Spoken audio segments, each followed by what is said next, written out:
Bonjour mesdames, bonjour messieurs, bienvenue dans la zone sportive. Aujourd'hui, nous avons le réel plaisir de recevoir le président du FC Maendeleo Grand Lac, Monsieur C'était Choukuru Sekabanza Emmanuel, à qui nous disons bonjour et bienvenue sur Zonar.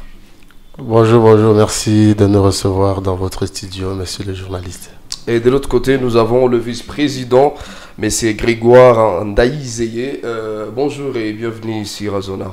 Bonjour, monsieur les journalistes, et merci de nous recevoir. Alors, aujourd'hui, nous recevons le président. Nous savons que c'est un homme avec beaucoup d'initiatives, avec beaucoup de projets dans le football gomatracien. Alors, nous aimerions d'abord savoir combien d'années vous avez déjà réalisé avec l'FC Maendeleo Grand Lac. Bon, merci beaucoup, monsieur le journaliste. En réalité, nous venons de faire déjà plus d'une année, parce que c'est depuis le mois de juillet 2023 que nous avons lancé le football club Maendeleo Grand Lac dans la ville de Goma. C'est déjà depuis un an que vous avez lancé Maendeleo Grand Lac. Et d'abord, quelles sont vos ambitions? Parce que on peut avoir des clubs, mais avec des ambitions différentes. Alors, quant à vous, c'est quoi vraiment vos ambitions dans le football, surtout que vous œuvrez surtout dans la région gomatracienne? Quelles sont vraiment vos ambitions dans le football? Bon, merci beaucoup, monsieur le journaliste. D'abord, lorsque on entame la création d'une activité ou d'un projet, on a plusieurs objectifs. D'abord, il y a des faits qu'on observe dans la société qui permettent à quelqu'un de réfléchir et voir ce qu'il peut faire. Et en ce qui concerne le FC Maendeleo, comme vous le savez, la jeunesse a des talents. Et les talents des jeunes sont multidimensionnels. C'est ainsi que nous, à notre niveau, nous avons pu réfléchir et voir comment nous pouvons créer une équipe de football qui peut aider les jeunes, non seulement à leur encadrement, mais également au développement de leurs talents. C'est ainsi que nous avons commencé avec des jeunes de moins de 17 ans. Nous avons exploité, nous avons vu leurs talents. Nous avons dit que nous puissions évoluer au niveau des seniors. En fait, pour voir dans quelle mesure ces jeunes qui ont des talents dans le football peuvent être rassemblés, peuvent être encadrés, afin de voir dans l'avenir comment leurs talents peuvent évoluer et voir s'ils peuvent jouer dans des clubs ici au niveau de notre ville, dans notre pays, dans notre région, pourquoi pas à l'international. Ouais, c'est possible. Alors, j'aimerais aussi savoir, est-ce que c'est vous qui sélectionnez des jeunes que vous allez encadrer, ou par exemple, il peut y avoir peut-être certains qui viennent se faire inscrire afin de pouvoir bénéficier de vos formations? Bon, en fait, au début, nous avons commencé avec un groupe de jeunes, des coachs que j'ai pu recruter, et ces coachs les ont pu sélectionner. Ils ont évolué. Mais à l'heure où on est en train d'arriver pour le moment, on reçoit des jeunes qui viennent, mais ils commencent par les stages. Ils commencent par les stages. On évalue d'abord après 1 ou 2 mois. On évalue certains critères, notamment on essaie de voir les jeux, quelles sont les passes que les jeunes peuvent faire dans les terrains, quelle est la résistance qu'ils peuvent avoir dans les duels avec les autres, de course, on essaie de voir. On évalue, il y a toute une série de critères. Et les coachs font des évaluations par critères. Et lorsque l'évaluation est probante, ils me soumettent les différentes fiches de cotation. Et c'est à mon niveau que maintenant je prends la décision pour voir si les jeunes peuvent continuer les entraînements, s'il peut être accepté de manière définitive, ou s'il peut peut-être prolonger un peu son stage. Bon, aussi carrément, s'il n'a pas de talent, s'il peut être renvoyé. C'est ça. Mais normalement, ils viennent auprès de vous parce qu'ils n'ont pas des talents. Alors, ils pensent que c'est auprès de vous qui vont peut-être acquérir quelque chose dans votre formation. Bon, effectivement, oui. Nous, lorsqu'ils arrivent, nous devons les évaluer. Parce qu'il y a des jeunes qu'on évalue et qu'au fil du temps, on trouve que rien n'avance. Mais nous, on fait notre effort, justement pour ne pas le frustrer. On fait l'effort pour voir s'il peut être formé, s'il peut continuer. Mais bon, au fil du temps, peut-être au lieu de le déclasser, on peut lui mettre dans une autre équipe, ou bien une équipe B, là où il peut poursuivre, mais il ne peut pas être aligné dans les championnats si l'évaluation n'est pas encore validée. D'accord. Je vais me tourner vers les vice-présidents. Alors, on aimerait savoir quelles sont les différentes catégories que vous disposez dans le FC Maendele au Grand Lac. Les différentes catégories de joueurs. Bon, les différentes catégories, nous avons les moins de 10 ans.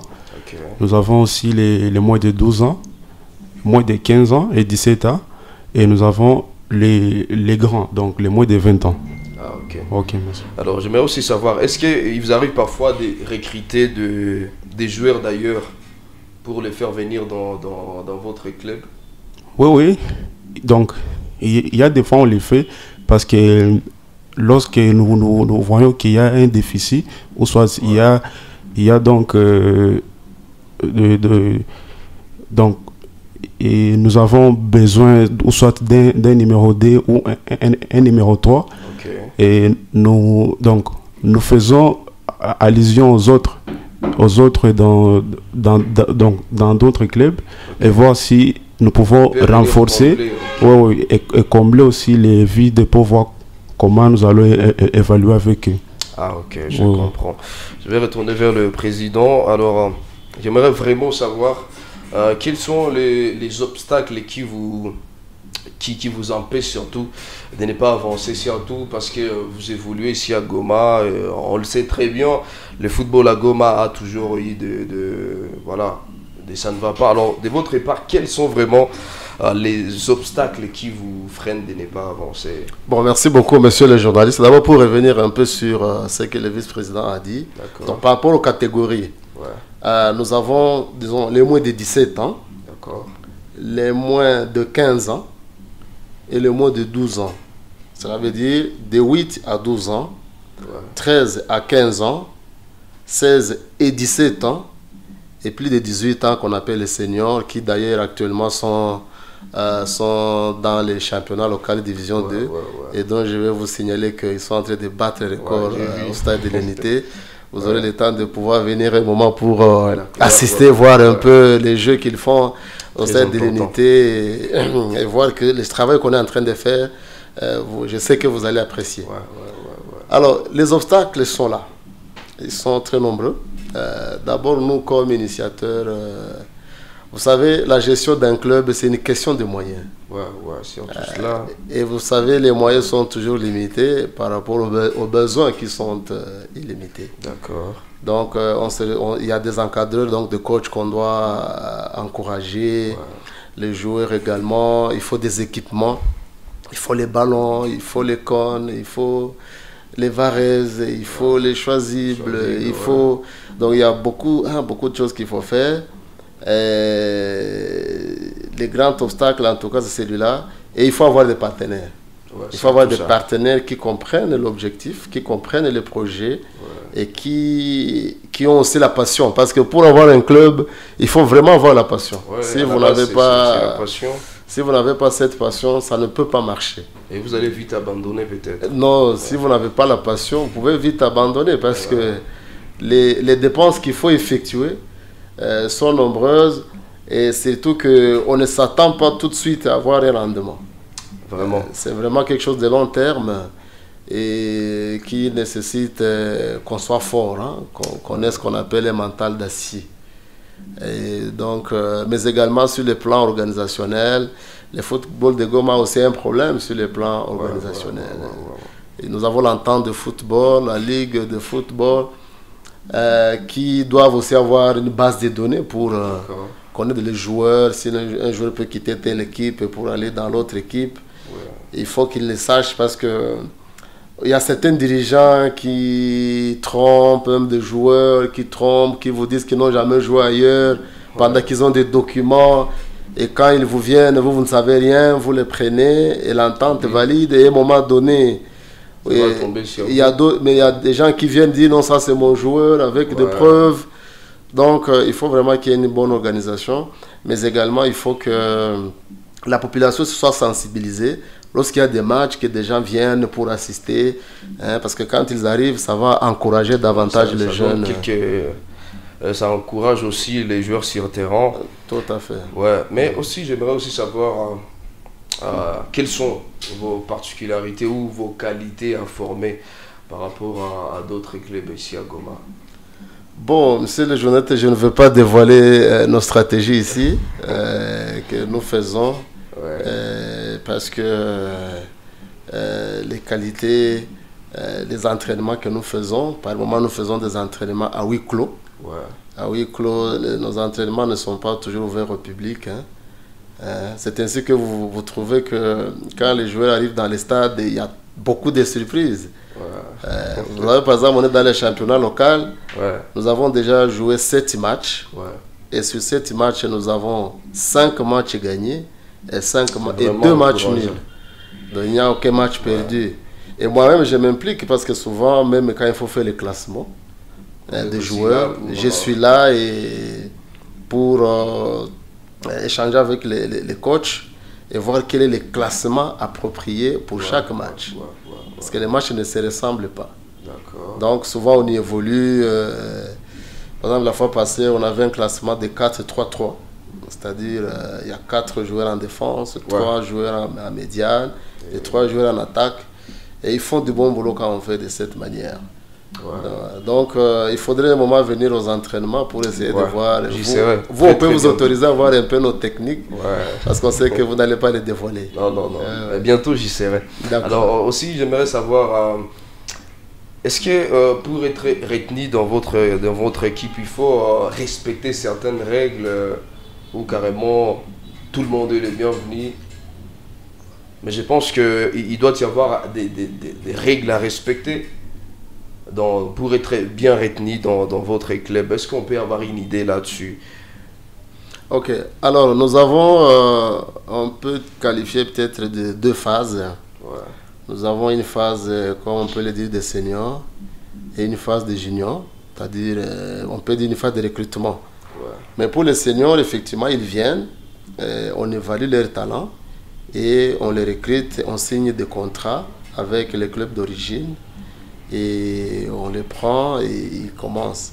Mais pour ceux qui ne sont pas dans le championnat, qui viennent pour la première fois, qui ne vont pas entrer dans le championnat, qui seront recrutés, on les reçoit, mais il faut quand même qu'un jeune qui arrive, par exemple les moins de 17 ans, il doit venir avec ses bottines. Il doit venir avec ses varaises et il doit venir avec un ballon juste pour son intégration. On ne demande pas les frais d'inscription ou les frais pour payer. Non. Alors, les enfants viennent. C'est maintenant, d'ailleurs actuellement, on est maintenant dans la phase de recrutement qui va prendre fin le 31 décembre pour l'exercice 2025, pour l'année 2025. On va clôturer le 31 décembre. C'est-à-dire, il y a des matchs qu'on va organiser avant le 31. Ce sont des matchs qui vont nous permettre de détecter les talents, les jeunes qui seront maintenant retenus, pour l'année 2025. Et c'est ce qu'on fait. Donc, ce sont là les critères. Vous venez avec le ballon, avec vos varaises, les bottines, parce que l'enfant doit être propre. Il faut parce que comme on ne fait pas payer, quand vous venez pour voir un peu la volonté aussi que vous avez, surtout ça. Il faut venir avec un ballon, sinon quand vous venez, vous n'avez rien. Parce que les ballons, c'est aussi une question de volonté. Il faut que les jeunes, on évalue sa psychologie à aimer le foot. C'est ainsi qu'il doit venir avec son équipement. C'est son équipement à lui pour les entraînements. C'est qu'il va prouver aussi qu'il a vraiment cette envie d'apprendre le football. Alors, une autre question, peut-être avant de finir. Est-ce que si, par exemple, un jour, votre joueur est recruté chez Mazembe, est-ce que vous diriez que vous avez atteint vos objectifs? Bon, en fait, les objectifs peuvent être atteints par palier. Jusque-là, comme on n'a qu'une année, c'est ce que je vous ai dit. Et je sais qu'on va évoluer. C'est une équipe qui doit évoluer même après nous. Ça, c'est d'abord un des principes. Ça, c'est sûr. Hein? C'est une équipe qui doit être très durable. C'est ainsi qu'on essaie de faire des choses avec précision. Ouais. Parce qu'on n'est pas là pour une année, 2 ans, et puis l'équipe disparaît. Ou bien on crée une équipe pour des fins politiques, pour essayer de faire la propagande un peu dans la ville et devenir celui-là. Nous, ce n'est pas dans ce sens. Ouais. C'est vraiment quelque chose de moderne, de professionnel. Ouais. Nous voulons aider notre région, notamment l'est du pays, la région des Grands Lacs, qui est des jeunes talents qui évoluent, demain qui peuvent jouer dans Mazembe, c'est une équipe de référence. Et d'ailleurs, Maendeleo voudrait devenir aussi une équipe de référence à l'Est. Comme ça, on a Mazembe à l'Ouest et on a Maendeleo à l'Est. C'est possible. Et il peut jouer dans d'autres pays, au Maroc et ailleurs. Pourquoi pas même dans les grands clubs mais évidemment, je vais vous dire que je dirais que j'ai atteint mon objectif quand je verrai un joueur de Maendeleo dans Paris Saint-Germain, en Europe. Là, je dirais que... Là, on se mettra avec vous et je vous dirai que là, je suis en train là, j'atteins maintenant mon objectif. Nous croyons vraiment en vous que ça va arriver. Nous les croyons. Alors, avant peut-être de finir, quel est votre dernier message peut-être pour les gens qui sont en train de vouloir venir dans votre club, mais qui peut-être se retiennent et disent peut-être il y a des conditions, nanani et tout. Quel est votre dernier message pour tous ceux-là, et surtout pendant cette période de recrutement qui va prendre fin d'ici fin décembre? Bon, moi j'aimerais d'abord dire aux amateurs de foot de nous emboîter les pas, tant sur le plan national qu'international, de venir nous accompagner et de venir nous appuyer. De venir nous appuyer parce que c'est vrai, on a beaucoup d'activités, on a d'autres activités qu'on fait, mais on sait qu'à travers le football, il y a des jeunes qui peuvent être aidés, qui peuvent évoluer, qui peuvent aider leur famille et qui peuvent aider la société.